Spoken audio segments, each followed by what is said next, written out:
আপনি ভাই এখানে ক্যামেরা নিয়ে আসলে ভিডিও করতে পারবেন না, তো একে ভিডিও করতে দেবে না। পার ঘন্টায় আপনাকে 3000 টাকা গুনতে হবে, যেটা কিন্তু আপনার জন্য অনেক বড় টাকা, অনেক বড় একটা অ্যামাউন্ট।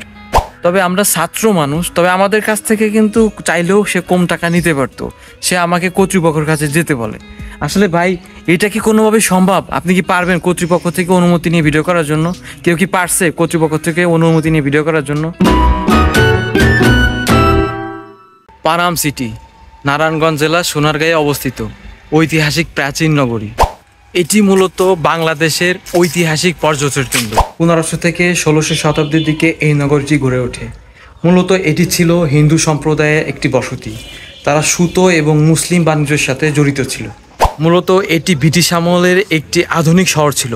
এখানে রাস্তাঘাট, ড্রেন এবং সব কিছু ছিল খুবই আধুনিক এবং দেখতেও খুবই সুন্দর লাগতো। এখানে মূলত 52টির মতো পুরাতন ঘর রয়েছে।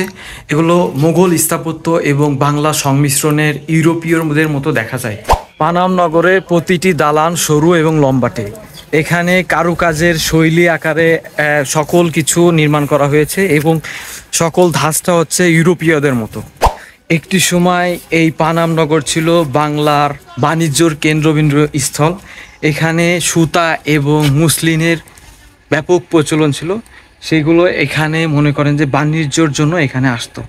সময়ের বিবর্তনে পানাম নগর হারিয়েছে তার সুন্দর চেহারার মাধ্যমে। মূলত এখন প্রত্নতত্ত্ব অধিদপ্তর তার তত্ত্বাবধানে এই পানাম নগরে যতগুলো বিল্ডিং আছে সেইগুলো সংস্কারের কাজ চলছে এবং এখানে আনসার বাহিনী এগুলো সংরক্ষণ এবং দেখাশোনার দায়িত্ব করছেন। বর্তমান পানাম নগরের গুরুত্বপূর্ণ বিষয় হচ্ছে এটি একটি পর্যটন স্থান এবং এখানে শিক্ষার্থীরা এসে সকল কিছু শিখতে পারবে, জানতে পারবে এবং সিনেমা নাটকের জন্য মানুষ এখানে আসতে পারবে। এত সুন্দর এই জায়গাটি। পানাম নগর শুধুমাত্র একটি শহর নয়, এখানে বাংলাদেশের ঐতিহাসিক নিদর্শন, একটি জীবন্ত উদাহরণ। তাই তোমার মন খারাপ কেন?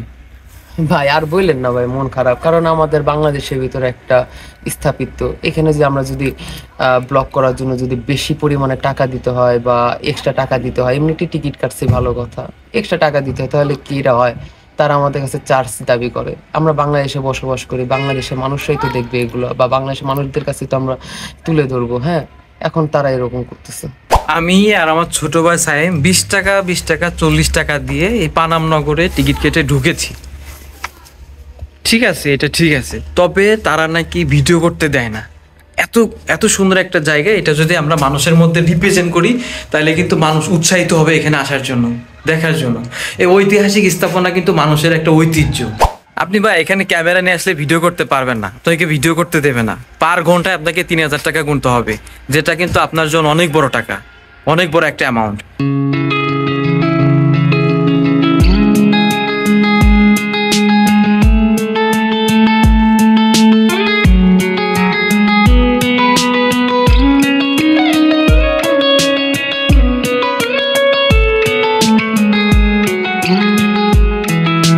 একটা সময় এই নগরীটা কত সুন্দর ছিল, তাই না? এখন এই নগরীটা কালের পরিক্রমায় এটা পরিত্যক্ত হয়ে গেছে। বিশ্বাস করেন ভাই, আজকে আমার কাছে খুব খারাপ লাগছে। অনেকেই এসে ভিডিও করে নিয়ে যায়, অনেকেই ডকুমেন্টারি ভিডিও বানায়, ব্লগ ভিডিও বানায়, সাংবাদিকরা এসে এখানে ভিডিও করে নিয়ে যায়। এতে কোনো সমস্যা হচ্ছে না ভাই। আমরা আসলাম মানে ভিডিও করা যাবে না কেন ভাই? এত সুন্দর জায়গা যদি একটা মানুষকে দেখাতে পারি, এটা কি আসলে আমার অন্যায়? ওনাকে এত করে রিকোয়েস্ট করলাম যে ভাই বা স্যার আমাদেরকে একটু ভিডিও করতে দেন না, আমরা সামান্য মানুষকে একটু দেখাবো যে আসলে এই শহরটা আগে কেমন ছিল, এই পানাম সিটিটা।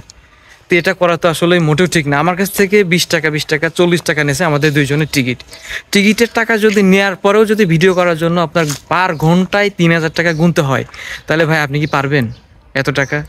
গভর্নমেন্টে সব নীতি নিয়ম ঠিক আছে আনলাম, কিন্তু ভাই আমি একটা জিনিস দেখতে আসছি, প্রত্নতাত্ত্বিক অধিদপ্তরের আন্ডারে যেটা আছে পানাম সিটি দেখতে আসি, ঠিক আছে, কিন্তু আকাশ ছোঁয়া যদি আপনার কাছে টাকা চায় শুধু সামান্য ভিডিও করার জন্য, তাহলে এটা তো মেনে নেওয়া যায় না।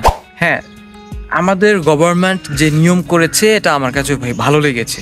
এই নিয়মটা খুব ভালো, এটা আসলে এতটাও খারাপ নিয়ম না। তবে আমরা ছাত্র মানুষ, তবে আমাদের কাছ থেকে কিন্তু চাইলেও সে কম টাকা নিতে পারতো। সে আমাকে কর্তৃপক্ষের কাছে যেতে বলে। আসলে ভাই এটা কি কোনোভাবে সম্ভব? আপনি কি পারবেন কর্তৃপক্ষ থেকে অনুমতি নিয়ে ভিডিও করার জন্য? কেউ কি পারছে কর্তৃপক্ষ থেকে অনুমতি নিয়ে ভিডিও করার জন্য? কথায় আছে না, বাঙালিদের লজ্জা হয় না? বাঙালিরা মনে করেন যে ফাও ফাইলে ছাড়ে না, যে আমরা ফ্রিতে যে জিনিস পাই সেই জিনিস মনে করেন যে একাই নেওয়ার চেষ্টা করি, বাকি আরেকজনের কথা চিন্তা করি না। যাই হোক, অনেক কথাই বললাম। যদি আমার কথাই কোনো খারাপ লেগে থাকে বা আমি যদি খারাপ কোনো কথা বা ভুল কথা বলে থাকি, অবশ্যই আপনারা ক্ষমার দৃষ্টিতে দেখবেন।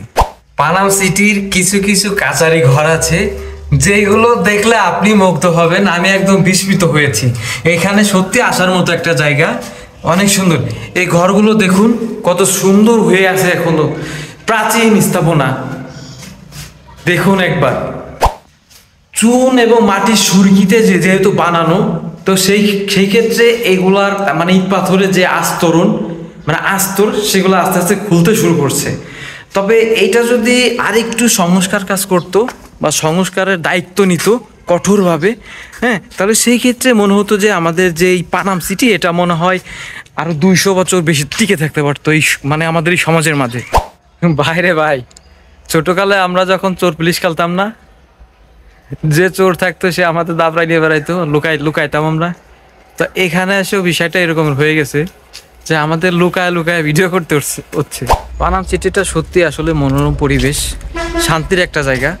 আপনি যদি আসতে চান বা আপনি যদি ভ্রমণ প্রিয় মানুষ হন, তাহলে আপনি এখানে আসতে পারেন। তবে একটা কথা মাথায় রাখবেন, এখানে কিন্তু ক্যামেরা আনবেন না, ব্লগ ভিডিও করবেন না, কোনো শুটিংয়ের জন্য আসবেন না। আর যদি আসতে চান তাহলে পার্সোনালি আপনারা এটার জন্য অনুমতি নিয়ে আসবেন প্রত্নতত্ত্ব অধিদপ্তর থেকে, ঠিক আছে? নাহলে কিন্তু আমাদের মতো এরকমের ঝামেলায় পড়তে পারেন। আমরা যেরকমের মানুষকে ডকুমেন্টারি ভিডিও বানিয়ে মানুষকে দেখাই, চেষ্টা করি যে মানুষ একটা জিনিস দেখুক, আমরা কিন্তু পারি না সেটা। অনেক রিকোয়েস্ট করছি, আমার কাছে আজকে খুবই খারাপ লাগছে ওনার কথায়।